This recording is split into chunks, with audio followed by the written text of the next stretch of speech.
Ысык-Көл облусунун Каракол шаарында кылымдап сакталып келе жаткан бир нече тарыхый жайлар бар. Алардын ар биринин өзүнө тиешелүү тагдыры жана таржымал айтылып келет.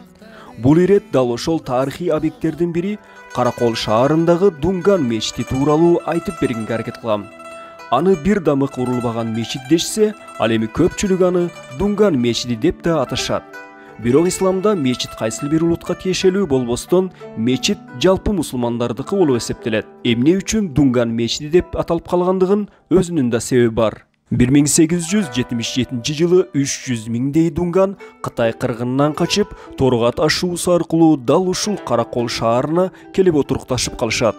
Сууктан жана ачкачылыктан бир канчасы наут болуп, эсен соо жетип келгенин бул жактан кыргыз эли жылуу кабыл алып сактап калышат.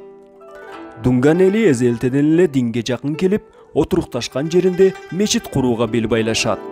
Ошентип Дунган элинен чыккан Ибрагим ажы мечиттин курулушуна демөөрчүлүк кылып, ал атайын Пекинден Жоусу деген атактуу устаны жана аны менен бирге 20 чакты колунан көөрү төгүлгөн усталарды алдырат. Мечиттин курулушуна жергиликтүү жардамчы усталардын тобу да катышканы айтылат. Мечит 1904 жылдан тарта курулуп, 1907 жылы бүткөрүлгөн. Аны курууга Тяншан карагайлары, кара жыгач жана жергиликтүү терек, ал эми кооздоо үчүн жаңгак дарагы да колдонулган. 20-чы кылымдын башында курулган бул мечит Орто Азиядагы белгилүү архитектуралык эстеликтердин бири болуп калды. Мечит дүйнөлүк саякат китептеринде белгилегендиктен, дүйнөнүн булуң бурчунан көп сандагы туристтер атайын бул мечитти көрүү үчүн келишет.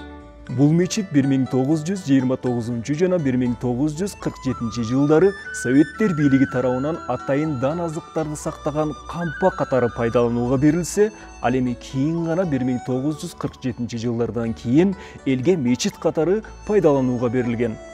Мечит өзүңүздөр көрүп тургандай эле бүгүнкү күнү Кыргызстан аймагындагы бардык мечиттер сыяктуу эле намаз окуучулар үчүн эшиги ачык жана өз кызматын, өз функциясын аткарып келүүдө. Ал эми жайдын ысык аптабында мечиттин ичи салкын болсо, ал эми кышында жылуу болот. Мечит 42 түрөөч менен кармалып турат. Көп кабаттуу чатыршалардын учунан ажыдаардын башы түшүрүлгөндүгүн көрүүгө болот. Андан кийин алмурут, жүзүм, өрүк жана башка жер жемиштердин гүлдөрү, сүрөттөрү түшүрүлүп кооздолгон.